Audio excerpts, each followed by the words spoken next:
આકાશવાણી અમદાવાદ વડોદરા પ્રસ્તુત છે કાર્યક્રમ આજના અતિથિ.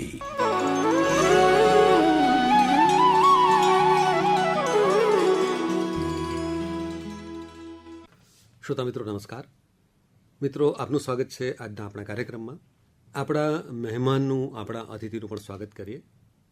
આજે આપણી સાથે છે હિરેનભાઈ દવે. હિરેન, નમસ્કાર આપને. નમસ્કાર શ્રોતા મિત્રો. હિરેનભાઈ, આપણે દરેક વ્યક્તિની પાસે એમની પાસે એક અનુભવ હોય, એમણે કંઈક હાંસલ કર્યું હોય અને આપણે અહીંયા વાત કરતા હોય એવું આપણે બનતું હોય છે. તમે આજે એક ક્ષેત્રમાં તમે એક રીતે કહી કે તમે કંઈક હાંસલ કરી અને અહીંયા આવ્યા છો. પણ આપણે જ્યારે કંઈ પણ હાંસલ કરીએ એ પહેલાં આપણી જે જર્ની હોય, આપણી જે યાત્રા હોય એ પણ એટલી જ રોમાંચક હોય. તો આપણે એ વાત આપણે થોડી કરીએ. તો સૌથી પહેલાં તો હિરેનભાઈ, તમારા જ શબ્દોમાં તમારું બાળપણ, તમારું શરૂઆતનું શિક્ષણ, તમારા જે ફોર્મેટિવ યર્સ હોય, તમારા જે ઘડતરના વર્ષો હોય એની વાત તમારા શબ્દોમાં આપણે શ્રોતા મિત્રોને કરીશું. જી ત્રિલોકભાઈ, હું મારા ઘડતરને અને મારા શિક્ષણની, મારા મનની વાત હું કરું તો મને બહુ સારી તક મળી હતી કે CN વિદ્યાલયમાં મારું એજ્યુકેશન થયું છે, જે અત્યારે પણ અને એ સમયે ઘણી સારામાં સારી શાળા હતી. અને એજ્યુકેશન દરમિયાન મેં મતલબ 11-12માં સાયન્સ લીધું અને આગળ જતાં એન્જિનિયરિંગ કર્યું. બરાબર. શિક્ષણ દરમિયાન પણ મને ખાસ કરીને જેમ બધા બાળકોને એરોપ્લેન્સને એનો ક્રેઝ હોય, સો મને બહુ ક્રેઝ હતો. અને મારા એક રિલેટિવ છે, એ સમયે ગ્લાઇડર પાયલટ લાયસન્સ ધરાવતા હતા. તો NCC નું અહીંયા આગળ જે એરોડ્રામ છે ત્યાં આગળ અમે લોકો એક દિવસ મારા ફાધરે ખાસ એમને રિક્વેસ્ટ કરીને ગયા હતા. પણ એ દિવસે કોઈ કારણોસર એ બંધ હશે અને ત્યારે એ નહોતું થઈ શક્યું. બરાબર. ધોરણ 12 સાયન્સ કર્યા પછી મારી ઈચ્છા એ વખતે બીજું ડૉક્ટર APJ અબ્દુલ કલામની અગ્નિપંખ, વિંગ્સ ઓફ ફાયર પણ મેં વાંચી હતી. બરાબર. અને સ્પેસ પ્રોગ્રામ વિશે પણ ઘણું બધું વર્તમાનપત્રો, સામાયિકોમાં વાંચતા હતા. તો મને એરોનોટિકલ એન્જિનિયરિંગનો ઘણો બધો ક્રેઝ હતો. પણ આસપાસના વિસ્તારોમાં એ પ્રકારનો કોર્સ અવેલેબલ એ સમયે ન હોવાને કારણે, 2001ની વાત કરું છું, તો એ સમયે ન હોવાને કારણે પછી મેં IT એન્જિનિયરિંગ જોઈન કર્યું. પણ મને એક ટાઈપનો પેશન હતો. અને એની જોડે મેં મારું પૂનામાં એજ્યુકેશન થયું અને પુણે એન્જિનિયરિંગમાં જ્યારે હું એન્જિનિયરિંગમાં બીજા વર્ષમાં હતો ત્યારે મેં ત્યાં NCC પણ જોઈન કર્યું. બરાબર. અને NCC જોઈન કરીને મારે એરો મોડેલિંગનો પણ પ્રયત્ન કરવો હતો. શાળાના લેવલે પણ મેં એરો મોડેલિંગમાં ગ્લાઇડરને એવું બનાવેલું છે. અને થોડુંક પ્રાઇમરી મને સમજ હતી કે શું હોય, તો એ પ્રયત્ન મેં કર્યો. અને એની જોડે મને ત્યાં આગળ NDA ખડકવાસલામાં એક ફ્લાઇંગની તક પણ મળી. બરાબર. પણ જે દિવસે અમે લોકો પહોંચ્યા, ચોમાસાનો સમય હતો અને ચોમાસાના સમયમાં જબરદસ્ત વરસાદ હતો, જેને કારણે એ દિવસે ફ્લાઇંગ કેન્સલ કરવામાં આવી. તો એના પછી ઘણા લાંબા સમય સુધી મારી આ જે ઈચ્છા, મનોકામના હતી, એક સ્વપ્ન હતું, એ આગળ પૂરું ન થઈ શક્યું. ધીરે ધીરે સ્પર્ધાત્મક પરીક્ષાઓના ક્ષેત્રમાં હું આવ્યો. એક નાનકડી આપણે વાતને થોડું અટકાવું. તમે આજે સ્પર્ધાત્મક પરીક્ષાના ક્ષેત્રમાં જ આવ્યા, પણ એ પહેલા તમે હમણાં વાત કરી કે તમે નાની ઉંમરે, એટલે પ્રમાણમાં આપણે જેમ કે ફોર્મેટિવ યર્સમાં તમે APJ અબ્દુલ કલામનું પુસ્તક વાંચેલું, એની અસર તમારા ઉપર પડેલી. તો નાનપણથી વાંચનનો શોખ હતો કે બીજા કોઈ શોખ હતા, એ પણ થોડી વાત કહેશો કે તમારા નાનપણમાં કયા કયા પ્રકારના શોખ હતા, એની પણ થોડી વાત કહેશો. હા, એટલે નાનપણમાં મને મારા પેરેન્ટ્સનું બહુ સારી રીતે મને માર્ગદર્શન મળેલું અને વાંચનનો મને ઘણો સારો એવો એક્સપોઝર મળેલું. આપણા ત્યાંથી સફારી મેગેઝિન હું બહુ પસંદ કરું છું અને હું અત્યારે પણ બાળકોને કહીશ કે વાંચવું જોઈએ.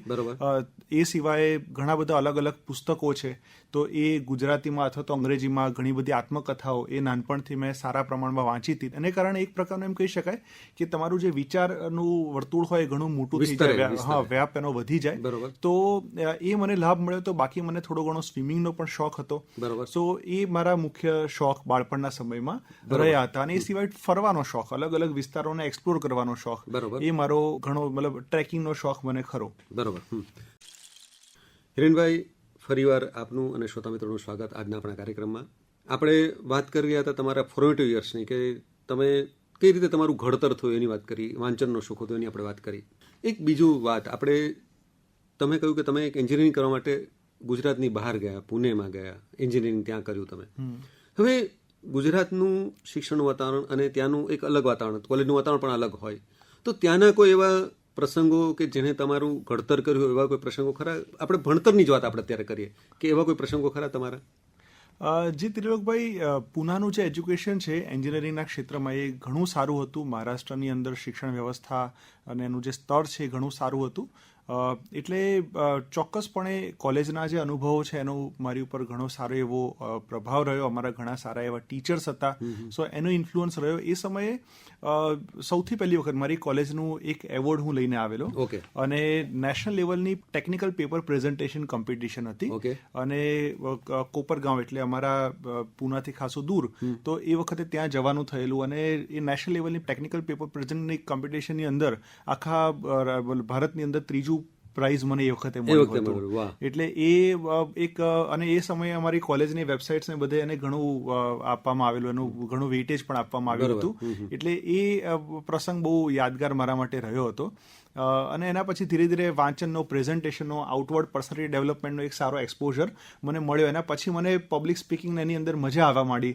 લોકો સામે વાત કરવામાં થોડીક એક પ્રકારનો કોન્ફિડન્સ બિલ્ટઅપ જે થાય, સો એની અંદર આ પ્રસંગ બહુ મહત્વનો હતો. અને એ બહાને હું શ્રોતા મિત્રોને પણ કહીશ કે તમે પણ તમારા જે કોઈ ક્ષેત્રની અંદર જ્યાં પણ જોડાયેલા હો ત્યાં તમે આ બધા ક્ષેત્રોનો જેટલો લાભ લેશો એટલું તમારો પોતાનો વિકાસ પણ થશે, તમે એન્જોય બી કરી શકશો, નવું શીખવા પણ મળશે. એટલે આપણે એવું કહી શકીએ કે જ્યારે આપણે ફોર્મલ સ્ટડી કરતા હોય ત્યારે આપણે અભ્યાસ તો કરતા જ હોઈએ, પણ અભ્યાસની સાથે સાથે એની જે બીજી પ્રવૃત્તિ હોય જેને આપણે કેરિક્યુલર એક્ટિવિટીઝ કહીએ છીએ, તો એમાં તમે જો પાર્ટિસિપેટ થાવ, એમાં તમે જો ભાગ લો, તો એને કારણે તમારું જે વ્યક્તિત્વનું ઘડતર થાય એ તમને આગળ જતા બહુ ઉપયોગી થાય. સાચી વાત છે, ચોક્કસ ત્રિલોકભાઈ. હું એવું તો ચોક્કસ જ કહીશ કે અત્યારના સમયમાં ક્લાસરૂમ સ્ટડીઝનું જેટલું મહત્વ છે એની સાથે તમે જ્યારે ક્લાસરૂમની બહાર જે લોકોની જોડે રહીને જે શીખો છો એનું જે તમને એક્સપોઝર મળે છે એ લાઈફમાં ઘણે આગળ લઈ જાય છે. એટલે કરિક્યુલર એક્ટિવિટીઝની જોડે કો કરિક્યુલર, એક્સ્ટ્રા કરિક્યુલર એક્ટિવિટીઝને દરેક વિદ્યાર્થીઓએ બહુ ધ્યાન આપવું જોઈએ. અને જેમ જેમ આપણે આ દિશામાં આગળ જઈએ છીએ, અત્યારની જે સરકારની નવી શિક્ષણ નીતિ વગેરે છે એનાથી આપણે જોઈ રહ્યા છીએ કે સરકાર પણ આ ક્ષેત્રે ધ્યાન આપી રહી છે. અને જેમ જેમ લોકો અવેર થતા જાય છે, જેમ કે ઓલિમ્પિક જેવી રમતોમાં આજકાલ ભારતનો શ્રેય વધતો જાય છે, તો એની પાછળ આ અપ્રોચ જે છે એ બહુ મહત્વનો છે. તો જેટલું તમારું 360 ડિગ્રી ડેવલપમેન્ટ હોય એટલું તમે લાઈફમાં વધારે સારું આગળ વધી શકો. વાહ. હવે આપણે વાત કરીએ, તમે એન્જિનિયર થયા. હા, આપણે એક આપણે છલાંગ લગાવીએ કે તમે એન્જિનિયર થયા. યસ. ત્યાર પછી તમે કયા પ્રયત્ન કર્યા, એટલે કયા ક્ષેત્રમાં તમારો કારકિર્દી બનાવવાની ઈચ્છા હતી, કઈ રીતે તમે આગળ વધતા ગયા, અને કયો એક વળાંક આવ્યો અને તમે એ વળાંક ઉપર તમે આગળ વધ્યા, એની વાત કરો તમે. યસ ત્રિલોકભાઈ, બહુ ઇન્ટરેસ્ટિંગ સ્ટોરી છે. આપણા શ્રોતા મિત્રોને પણ ચોક્કસ મજા આવશે કે આજકાલ તમે જુઓ કે આખા ભારતમાં સાયન્સ, ટેક, એન્જિનિયરિંગ અને મેનેજમેન્ટના જે બેકગ્રાઉન્ડ છે, ઘણા બધા લોકો એ ક્ષેત્રોમાં આગળ વધે છે. એ પ્રમાણે મેં પણ એન્જિનિયરિંગ પૂરું કર્યું અને એના પછી વિચાર્યું કે આગળ હું શું અભ્યાસ કરું. તો એ વખતે એક વિચાર હતો કે MBA કરું, જેમ ઘણા બધા લોકો કરે છે, અબ્રોડ જવું. પણ ધીરે ધીરે મને એવું લાગ્યું કે સિવિલ સર્વિસ અને એની સાથે સંકળાઈને જે સ્કોપ રહેલા છે એ બીજા કોઈ પણ ક્ષેત્ર સાથે નથી. તો આગળ જતાં મેં સિવિલ સર્વિસ પ્રિપરેશન ચાલુ કરી અને જે સ્પીપા, જે ગવર્મેન્ટની સંસ્થા છે, એમાં હું જોડાયો. અને આખા ગુજરાતમાં એ વખતે મારો 16મો રેન્ક હતો અને એની અંદર પ્રિપરેશનની મેં શરૂઆત કરી. પ્રિપરેશનની સાથે એન્જિનિયરિંગ થઈ ગયું હતું. ઘણા બધા વર્ષો બીજા પણ તૈયારીમાં લાગે એ સ્વાભાવિક હતું. એટલે ધીરે ધીરે મને એવું લાગ્યું કે કંઈક ને કંઈક મારે એમ કહેવાય કે આર્થિક રીતે પણ થોડું પગભર થવું જરૂરી હતું. અને ધીરે ધીરે મેં જોડે અલગ અલગ પ્રકારના લેક્ચર્સ, ક્લાસીસ લેવાની શરૂઆત કરી. અને જેમ જેમ હું શિક્ષણ ક્ષેત્ર સાથે સંકળાયો તો વાંચન અને શિક્ષણ એ બંને મને બહુ પસંદગીના વિષયો હતા અને એને કારણે બંને એકબીજા જોડે ઘણા કોરિલેટ થતા ગયા. અને આગળ જતાં મેં એવું વિચાર્યું કે આગળ મારે UPSCની તૈયારી કરવા કરતાં શિક્ષણમાં વધારે સારું છે. તો મેં IASની મેઇન્સ એક્ઝામ, એ વખતે સાહેબ ગુજરાતમાંથી અરાઉન્ડ 30-40 લોકો તો મેઇન્સ એક્ઝામ ભાગ્યે આપી શકતા હતા. તો એ વખતે મેઇન્સ એક્ઝામ મેં આપી હતી. અને એ સાથે રિઝર્વ બેંક દ્વારા એક 5000 શબ્દોની નિબંધ પ્રતિયોગિતા હતી, જેમાં મને સમગ્ર ભારતમાં પ્રથમ પુરસ્કાર મળેલો. જે આખા ઇન્ડિયામાં role of RBI in India's liberalise ઇકોનોમીમાં ઇંગ્લિશમાં 5000 શબ્દોનો એસે મેં લખેલો. તો એ સરસ એક એનાથી મારું કહેવાય કે એન્જિનિયરિંગ સાથે આવા બધા અલગ અલગ વિષયોનું નોલેજ પણ વધતું ગયું. અને ધીરે ધીરે મને એમ લાગ્યું કે હું શિક્ષણમાં વધારે સારું કામ કરી શકીશ. પછી LICમાં ડેવલપમેન્ટ ઓફિસરમાં મારું સિલેક્શન પણ થયું, પણ એમાં જોડાવાની જગ્યાએ મેં મારું શિક્ષણનું ક્ષેત્રની કારકિર્દી વધારે આગળ વધારતો ગયો. અને ધીરે ધીરે જ્યારે એમ લાગ્યું કે હવે એક કોન્ફિડન્સ આવી ગયો અને એમ લાગ્યું કે આપણે પોતે જો આ બાબતને 100% કંટ્રોલ કરીશું તો રિઝલ્ટ ઘણું સારું આવી શકશે. એ પ્રમાણે ધીરે ધીરે મેં મારી કોચિંગ સંસ્થાની સ્થાપના. સ્પર્ધાત્મક પરીક્ષા આપતા તમે એનું કોચિંગ આપવા માંડ્યા, બરોબર ને? એટલે તમારી પોતાની કોચિંગ એકેડેમી શરૂ કરી. હવે તમે જ્યારે એક કર્મચારી હો અથવા તો તમે એક શિક્ષક હો અને એમાંથી તમે શિક્ષકની સાથે સાથે તમે એક એન્ટરપ્રિન્યોર પણ બન્યા, એટલે કે તમારું એક ઉદ્યોગ સાહસ પણ નાનું એવું પણ શરૂ કર્યું તમે, તો એ બેમાં શું તફાવત હોય? કારણ કે પહેલાં તમે ખાલી એક લેક્ચર્સ લેતા હતા, તમે વિદ્યાર્થીઓને શિક્ષણ આપતા હતા, અને હવે તમારે ઘણું બધું મેનેજ પણ કરવાનું હોય, તો એમાં શું તફાવત હોય એ થોડી વાત, અને કયા કયા પડકારો આવ્યા એ પણ થોડી વાત કરો. જી ત્રિલોકભાઈ, બહુ સાચી વાત છે. અને અત્યારના સમયમાં જેમ જેમ સ્ટાર્ટઅપ ઇન્ડિયાનો ક્રેઝ વધે છે, યંગસ્ટર્સને પણ ઇન્ડિપેન્ડન્ટ બનવું હોય છે, એટલે શ્રોતા મિત્રો પણ પોતાની જોડે આ વાતને રિલેટ ચોક્કસ કરી શકશે કે શરૂઆત મેં જ્યારે કરી અને જ્યારે હું લેક્ચર્સ લેતો હતો ત્યારે જવાબદારી બહુ સીમિત હતી, અને ત્યારે લેક્ચર્સ લીધાના સિવાયના સમયમાં આપણે મનગમતી પ્રવૃત્તિ કરી શકીએ, મી ટાઈમ બહુ વધારે મળતો હોય. ધીરે ધીરે જેમ જેમ સંસ્થાની શરૂઆત કરી તો એ સમયે બહુ નાનકડા સેવિંગમાંથી મેં આખી જે કહેવાય કે મતલબ કોઈનું ફંડિંગ વગર, કોઈના સપોર્ટ વગર મેં ચાલુ કર્યું. એટલે આર્થિક રીતે બહુ જ એમ કહેવાય કે તકલીફવાળો સમય હતો, કરકસરથી રહેવું પડે એવું હતું. અને દિવસમાં લગભગ એમ ગણો કે 13-14 કલાક, કારણ કે શિક્ષણ પણ આપવાનું હોય, વાંચનમાં આઈએએસ પરીક્ષાની અંદર તો વાંચનમાં ઘણું અપડેટ પણ થવું પડે, અને સાથે સંચાલનની બીજા બધા વિદ્યાર્થીઓની અલગ અલગ મૂંઝવણો, એડમિશનને લગતા પ્રશ્નો, એમ ઘણી બધી બાબતો ઉપર ધ્યાન આપવાનું હોય. મંથ એન્ડ થાય તો સીએની સાથેનું સંકલન, તો દરેક પ્રકારની બાબતોની અંદર ધ્યાન આપવાને કારણે જવાબદારી અને જે ફલક છે એ ઘણું બધું વિસ્તૃત બની ગયું. પણ એમાંથી શીખવા ઘણું મળ્યું, અને એક ઘણા બધા ખાટા મીઠા અનુભવો અલગ અલગ ક્ષેત્રના થાય, પણ જે આગળ જતા આપણને એમ લાગે કે એમાંથી આપણે આગળ જતા વધારે સારા કાર્યો કરી શકીએ, વધારે મેચ્યોર્ડ વેમાં આગળ વધી શકીએ. અને દરેક ઉદ્યોગની અંદર, દરેક બિઝનેસની અંદર, એન્ટરપ્રાઇઝની અંદર આ ટાઈપના, એટલે એક એજ્યુપ્રિન્યોર તરીકે આગળ વધવાની જે જર્ની છે એની અંદર મને આ પ્રકારની જે ચેલેન્જીસ મેં ઉપાડી એની આગળ જતાં મને મજા આવી. ઘણા ઇનસિક્યોરિટીઝના સમય સાથે ગયા હોય, પણ જેમ જેમ લોકોનો સાથ મળતો ગયો ને એને કારણે ઘણા બધા લોકો જોડાતા ગયા, સારા રિઝલ્ટ્સ આવવા માંડ્યા, અને સંસ્થાનો સારી રીતે ગ્રોથ થતો ગયો. કે જીપીએસસી પરીક્ષાની અંદર જેમ કે ગુજરાતના 10% જેટલું રિઝલ્ટ અત્યારે આપણા ત્યાંથી આવે છે. સો એ મારા માટે બહુ આનંદની વાત છે. અને જેમ જેમ વિદ્યાર્થીઓ સિલેક્ટ થાય ત્યારે બધો થાક આપણો જે છે એ જતો રહે. બરોબર છે. એટલે સૌથી મોટી જે મૂડી હોય છે ને, જ્યારે કોઈ વિદ્યાર્થી પાસ થાય અને એ જે એક પેન્ડો લઈને કે એક સ્વીટનું બોક્સ લઈને આવે, એનો જે આનંદ છે ને, એ આનંદને એટલે બીજા કોઈ શબ્દમાં ના મૂકી શકાય. એટલે કે બીજાઓની સફળતા જોઈને આપણને એક અહેસાસ જે થાય એ અદ્ભુત હોય, અહેસાસ હોય. એગ્રી હિરેનભાઈ. હવે અહીંયા જે વાત છે કે યુવા મિત્રો વિશે અલગ અલગ અભિપ્રાયો છે. એક વર્ગનો અભિપ્રાય થોડો નેગેટિવ પણ છે, અને બીજો એક વર્ગનો અભિપ્રાય એમના માટે બહુ પોઝિટિવ પણ છે. તમે યુવા મિત્રો સાથે બહુ નજીકથી સંકળાયેલા રહો છો, તો તમારો શું અભિપ્રાય છે યુવા મિત્રો માટેનો? સાચી વાત છે ત્રિલોકભાઈ. ઓવરઓલ જોવા જઈએ તો દરેક જનરેશનની અંદર અલગ અલગ પ્રકારના લોકો રહેતા જ હોય, પણ લકીલી મારા કેસમાં જેમ અમે લોકો આઈએએસ આઈપીએસ પ્રકારના શિક્ષણમાં જે લોકો આવતા હોય એ લોકો વધારે સિન્સિયર અને કમિટેડ હોય. તો હું જે યુવા મિત્રો જોડે જોડાઈને રહ્યો છું એમાંથી મને ખરેખર એવું લાગે છે કે એમનામાંથી શીખવાનું બહુ બધું છે. ઘણા ફાસ્ટ હોય છે, ઘણા ડાયનામિક હોય છે, ટેકનોસેવી હોય છે, બહુ ઝડપથી એ લોકો ફોકસ્ડ અને પોતાની વાત ઝડપથી સમજી લે, અને જે કંઈ કહેવું હોય છે they are very clear in this. So આ બધી બાબતો એમની અંદર છે. ધીરે ધીરે સમય સાથે જેમ જેમ થોડા ઘણા પેશન્સ અને બીજા ગુણો પણ વિકસશે તો લાઈફની અંદર they will also have there on story to learn. અને એવું લાગે છે કે કદાચ હું એ પ્રકાર હોત તો આજે હું અત્યારે જ્યાં છું એના કરતા મારી સંસ્થાનો ગ્રોથ 10 ગણો વધારે કરી શક્યો. એટલે એમની પાસેથી પણ આપણે ઘણું બધું શીખી શકીએ એવું આપણે કહી શકીએ. સતત એગ્રી, સહમત. હવે હિરેનભાઈ, હવે જે વાત કરી છે, એક નવો વળાંક જે આવ્યો, જે એક અધૂરું સપનું તમારું હતું, તમારે કંઈક કરવું હતું, અને એ સપનું અધૂરું અચાનક જાગૃત થયું અને તમે એને સાકાર પણ કર્યું. તો એ વાત તમારા શબ્દોમાં તમે કહો. એટલે ત્રિલોકભાઈ, મને છે ને એડવેન્ચરનો, મને પોતાને ફરવાનો, ટ્રેકિંગનો, કુદરત સાથે રહેવાનો તો પહેલેથી શોખ હતો જ. બરાબર. પછી સંસ્થાની જવાબદારી એવી હતી કે લગભગ 12 ક્યારેક 18 કલાક સંસ્થા જોડે જ રહેવું પડતું હતું. બધાની કરિયરનું ટેન્શન આપણા માથે હોય. પણ જ્યારે કોવિડ આવ્યો અને એક પ્રકારનો લોકડાઉન આવ્યો, એ સમયે નો ડાઉટ આર્થિક પ્રશ્નો અને બીજી મૂંઝવણો તો ઘણી એ સમયે પારાવાર હતી, સામાજિક અને બીજી બાબતો. પણ there is always a silver lining in the dark cloud.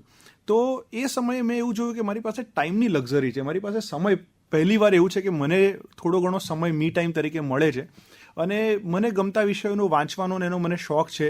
હું આમ પણ એક સમય હું રોજના 100 પેજીસ જ્યારે વિદ્યાર્થી હતો ત્યારે વાંચતો, જ્યારે બીજું કામ ઓછું હોય. તો આ વખતે મને વાંચવાનો ટાઈમ મળ્યો અને ગમતી વસ્તુઓ વાંચતા ધીરે ધીરે અમુક વસ્તુઓ નેટ પર એક્સપ્લોર કરતાં કરતાં મને એમ થયું કે એવિએશન સાથે સંકળાયેલા વિષયો છે એ બહુ ઇન્ટરેસ્ટિંગ છે અને ધીરે ધીરે મેં એના પુસ્તકો વાંચ્યા અને પછી મને થયું કે હું એટલીસ્ટ એને થિયરી એક્ઝામ્સ આપું. અને મેં DGCAની જે પરીક્ષા વેબસાઇટ છે એની ઉપર રજિસ્ટ્રેશન કરાયું, જેને કમ્પ્યુટર નંબર લીધો કહેવાય. અને એના પછી એના જે 4 વિષયો છે કે જેની અંદર વિમાનને લગતા, જે વિમાન કેવી રીતે ઉડે એને લગતા ટેકનિકલ જનરલ નામનો વિષય હોય કે જેની અંદર એરોડાયનામિક્સની વાત કરવામાં આવી હોય, જેની અંદર એન્જિન્સથી મળીને દરેક પાર્ટ્સનો, દરેક ઇન્સ્ટ્રુમેન્ટનો પરિચય સમજણ આપવામાં આવી હોય.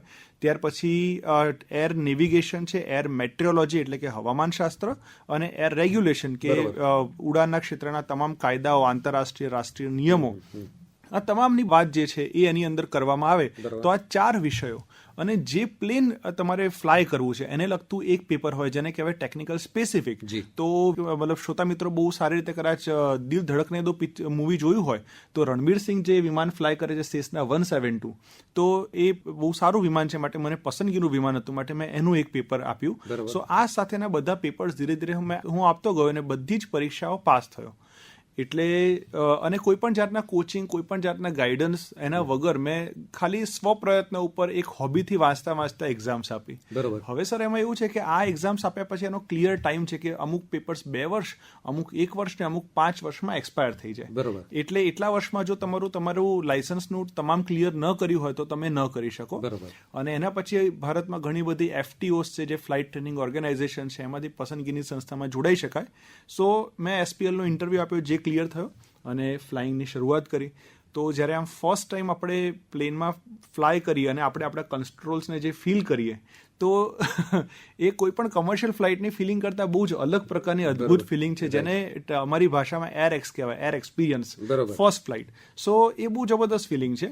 ધીરે ધીરે શરૂઆતના જે કલાકો હોય એ બહુ જ ડિમાન્ડિંગ હોય, તમને બહુ જ એમ કહેવાય કે તમારી જોડે બહુ અપેક્ષાઓ ઇન્સ્ટ્રક્ટરની ઘણી ઊંચી હોય, ઘણું બધું તમારે એની અંદર ગ્રાસ્પ કરવું પડે.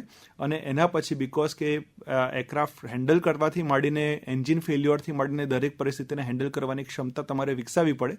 પછી તમને ફર્સ્ટ સોલો આપે અને ત્યાં સુધીમાં એક રેડિયોનું જે લાયસન્સ હોય એ FRTOLની પરીક્ષા ક્લિયર કરવાની હોય.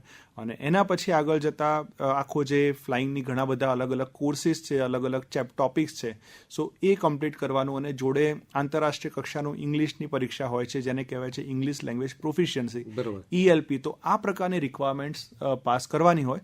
પણ ખાસ કરીને 2 ઘોડા ઉપર સવાર થઈને ચાલવું એ એક અલગ અનુભવ હોય કે એક બાજુ સંસ્થા પણ સંભાળવી, એક બાજુ અમદાવાદની બહાર જઈ અને આ બધી પણ એક્ટિવિટી સંભાળવી. તો એ બધી વસ્તુને જસ્ટિફાય કરવામાં ક્યાંક થોડુંક એવું લાગે કે અઘરું પડે છે. પણ સફળતાપૂર્વક એક તમે પ્રાઇવેટ પાયલોટ લાયસન્સ મેળવી લીધું. જી. Very good. આપણે એ સફળતાની વાત થોડું વિગતવાર પછી કરીએ. એક નાનકડો વિરામ લઈએ. સરસ મજાનું ગીતમાં આપણા અતિથિ હિરેન દવેનું પણ ફરીવાર સ્વાગત. હિરેનભાઈ, એક PPL મેળવ્યું એની જે તબક્કા હતો એની તમે વાત કરી, પણ આપણે વધુ વિગતથી મારે વાત જાણવી છે કે પહેલી વાર તમે જ્યારે સોલો ફ્લાઇંગ કર્યું, તમે એકલા છો, ત્યારે અવકાશમાં તમે એકલા જ હોય, તમારી જોડે કોઈ ન હોય, તો એ અનુભવ, ડર જે પણ હોય એ તમારા શબ્દોમાં કહો. સાચી વાત છે ત્રિલોકભાઈ. ઘણા બધા લોકો જે આપણા શ્રોતા મિત્રો જોતા હશે, એરક્રાફ્ટ જોતા હશે, ક્યારેક જતી વખતે પાયલટ્સને જોતા હોય, તો ઘણા બધા વિચારો, પ્રશ્નો એ આપણા મનમાં આવે. તો આજે આપણે એ લોકોને પણ આ બાબતની ચર્ચામાં ચોક્કસ મજા આવશે કે ફર્સ્ટ ટાઈમ તમે જ્યારે ફ્લાય કરો, એર એક્સપિરિયન્સ, અને એર એક્સપિરિયન્સ પછીના જે તબક્કા છે એમાં આખા વિમાનનું લગભગ 800 પાનાનું મેન્યુઅલ હોય, જેની ઘણી બધી ફેક્ટ્સ અને ટેકનિકાલિટીઝ તમને પરફેક્ટલી મોઢે હોવી જોઈએ. જો ગુંજન સક્સેના મૂવી જોયું હોય તો એની અંદર ખબર હોય તો આંખ બંધ કરી પટ્ટી લગાવી અને એને કોકપિટમાં ક્યાં કયું ઇન્સ્ટ્રુમેન્ટ છે એ શોધવાની તાલીમથી માંડીને બધું આપે છે. એ પ્રકારની તાલીમમાંથી દરેક પાયલટે પસાર થવું પડે છે, ત્યારે એને ફર્સ્ટ ટાઈમ સોલો મળે. અને ફર્સ્ટ સોલો સુધીના જે કલાકો હોય એની અંદર જેમ ગુંજન સક્સેનામાં પણ એ જ બતાવે છે કે એકદમ એકદમ એન્જિન બંધ થઈ જાય અને લેન્ડ કરવાનું છે. તો એ પ્રકારે ઇમરજન્સીઝની ટ્રેનિંગ હોય. અને એ પછી જ્યારે તમે ફર્સ્ટ ટાઈમ સોલો માટે રિલીઝ થાઓ અને તમે ફર્સ્ટ ટાઈમ તમારી રીતે આખું એરક્રાફ્ટ હેન્ડલ કરીને ટેક ઓફથી લઈ અને એક સર્કિટ પેટર્ન બનાવી અને તમે લેન્ડ કરો, સો એ એક્સપિરિયન્સ એવો છે જેને આમ જોવા જઈએ શબ્દોમાં મૂકી જ ન શકાય. હવે ફર્સ્ટ સોલો તો મારો એ રીતે બહુ સરસ રહેલો, પણ સેકન્ડ ટાઈમનું જ્યારે મારે સેકન્ડ સોલો, તો 4 અલગ અલગ પ્રકારના સોલો હોય, ફર્સ્ટ, સેકન્ડ, થર્ડ અને ફોર્થ. તો જ્યારે સેકન્ડ સોલો હતો, બીકોઝ કે એ સમય મારો એવો હતો જ્યારે મોન્સૂન ચાલતો હતો અને થોડા વાદળોને એવું હતું, અને મારા ઇન્સ્ટ્રક્ટરે મને સોલો માટે રિલીઝ કર્યો અને મેં ફર્સ્ટ ટાઈમ ટેક ઓફ અને લેન્ડિંગ કર્યું. અને નિયમ પ્રમાણે મારે 2 કે 3 ટેક ઓફ લેન્ડિંગ કરીને પરફોર્મ કરવાના હોય. સો DGCA ના રેગ્યુલેશન છે. સો એના પછી મેં એરક્રાફ્ટને ફર્સ્ટ ટાઈમ સેસના 172 ને ટેક ઓફ રોલ પર અને ટેક ઓફ કરાવ્યું. અને હજી તો હું ત્યાંથી જેને અપવિન્ડ લેગથી ક્રોસવિન્ડ લેગ એટલે કે 90 ડિગ્રી ટર્ન લઈએ, ત્યાં તો જબરદસ્ત વરસાદ તૂટી પડ્યો. અને એટલો બધો વરસાદ તૂટી પડ્યો કે જેની અંદર વિઝિબિલિટી જ એમ કંઈ દેખાય જ નહીં, રનવે પણ ન દેખાય. અને જેમ રનવે 3-4 મૂવીમાં બતાવે છે અત્યારના સમયમાં કે જ્યારે વિઝિબિલિટી ન હોય ત્યારે લેન્ડિંગના પ્રશ્નો એકદમ અલગ પ્રકારના હોય. હવે એ સમયે એવું લાગ્યું કે હવે આગળ શું કરીશું, અને બહુ ઇમરજન્સી ધારણા કરતાં બહુ વહેલા આવી ગઈ. પછી ત્યાંથી ડાઉનવિન્ડ લેગ પર અને ત્યાંથી બેઝ પર અને ધીરે ધીરે મારે એર ટ્રાફિક કંટ્રોલર જોડે મેં કોર્ડિનેટ કર્યું. એમણે મને એક એડવાઇસ આપી કે તમે હવામાં જેને કહેવાય ઓર્બિટ, કે તમે રાઉન્ડ મારો અને થોડું ઓછું થાય. પણ મને થોડો કોન્ફિડન્સ લાગ્યો કે I will be able to maintain the parameters અને એરક્રાફ્ટને હું સેફ લેન્ડ કરાવી શકીશ. અને મેં પ્રયત્ન કર્યો. અને 2 વસ્તુ હોય છે કે 300 ફૂટની હાઇટ ઉપરથી જો ડિવિઝન હાઇટ ઉપરથી એવું લાગે તો તમે લેન્ડિંગ સિવાય તમે એક ગો અરાઉન્ડ એટલે કે ફરીથી તમે પ્રયત્ન પણ કરી શકો. પણ લકીલી મારું એરક્રાફ્ટ બહુ સારી રીતે લેન્ડ થયું. અને એ લેન્ડ થયા પછી ફરી પાછું ફૂલ વરસાદની વચ્ચે મેં ટેક ઓફ કરીને સેકન્ડ પણ કમ્પ્લીટ કર્યું. તો એ અનુભવ જે છે એનાથી કોન્ફિડન્સ પણ ખાસો એવો વધ્યો. અને જબરદસ્ત એક રિસ્ક લેવાની ટેન્ડન્સી જે છે એ દરેક ક્ષેત્રમાં જોઈએ, કેલ્ક્યુલેટેડ રિસ્ક લેવાની. અને તમારું જે કહેવાય કે એ સમયે મન જે છે તમારે બહુ સ્ટેબલ રાખવું પડે. નહીતર જો સહેજ પણ આમથી આમ થાય તો પાયલટ માટે એવું કહી શકાય કે સાહેબ પાયલટનો જીવ એના 2 હાથમાં હોય છે.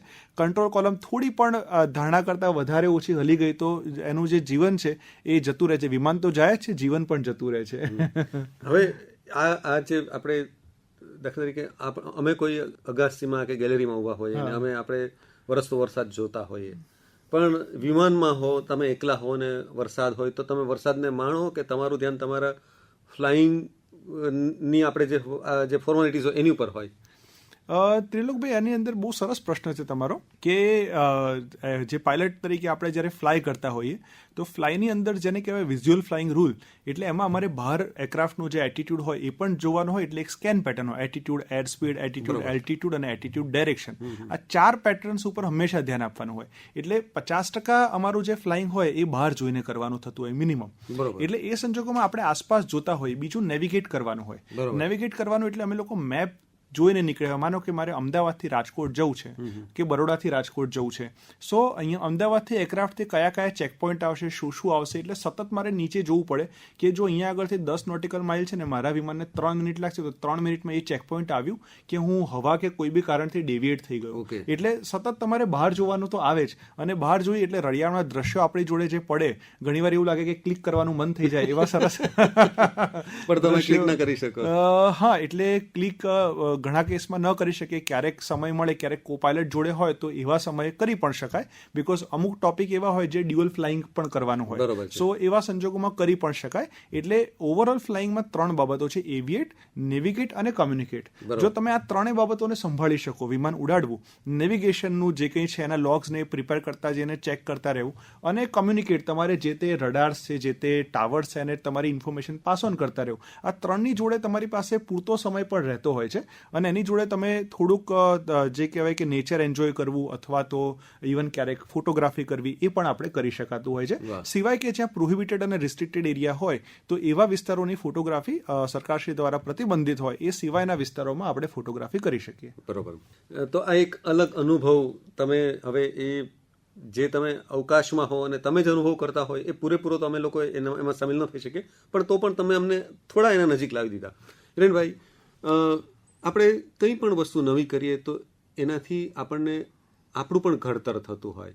તો તમે એક શિક્ષણ સાથે સંકળાયેલા હતા અને એક ફ્લાઇંગનો એક્સપિરિયન્સ લીધો, અનુભવ લીધો, એનું લાયસન્સ લીધું, એ બધું પણ લીધું, તો એમાંથી તમારામાં શું પરિવર્તન આવ્યું?